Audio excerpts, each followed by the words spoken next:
ABTA মাধ্যমিক test paper 2025-26, page number হচ্ছে 571, 571। দুইয়ের দাগের প্রশ্নের উত্তরগুলো নিয়ে আলোচনা করব। বিভাগ খ। দুইয়ের দাগের একেরটা বলছে ড্যাশ চলনের ফলে উদ্ভিদ অঙ্গের স্থায়ী বৃদ্ধি ঘটে, এটা হবে ট্রপিক চলন। দুইয়ের দাগের দুইয়েরটা বলছে যে ভুট্টা শস্যে এটা সাইটোকাইনিন হরমোন পাওয়া যায়। এরপর হচ্ছে দেখো দুইয়ের দাগের তিনেরটা বলছে যে ড্যাশ কোষ বিভাজন সমবিভাজন বলে, এটা হচ্ছে মাইটোসিস। দুইয়ের দাগের চারেরটা সমসংখ্যর জীব সবসময় ড্যাশ জীব হয়, বিশুদ্ধ।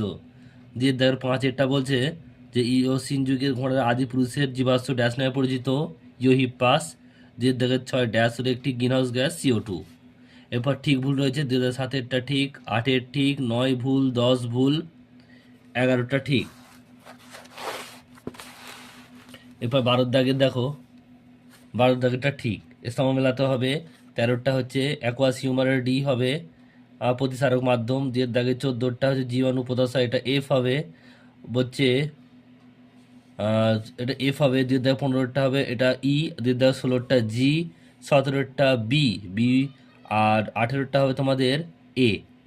এরপর রয়েছে দেখো এখানে দেখেছি 19-এরটা বিষাদৃশ্য, এটা রেটিনা হবে। এরপর 20টা বলছে যে মস্তিষ্কের কোন অংশ মস্তিষ্কের কোন অংশ ঘাম নিঃসরণ নিয়ন্ত্রণ করে, এটা হবে এটা উত্তর হবে সুষমনা শীর্ষক।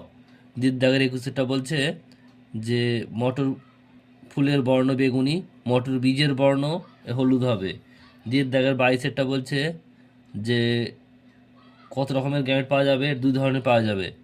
এরপর হচ্ছে দেখো 23-এরটা পরাগরেণুর 8টি হবে, আর এটা হচ্ছে পরাগরেণু এখানে বলেছে যে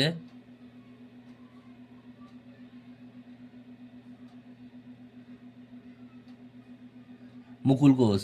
আচ্ছা, পরাগরেণু হবে 8টি আর মুকুল কোষ হবে 16টি। এরপর হচ্ছে দেখো 24-এরটা এটা উত্তর হবে কক্সিস, আর 25-এরটা উত্তর হবে জলদূষণ, আর 26-এরটা উত্তর হবে ক্রায়ো সংরক্ষণ।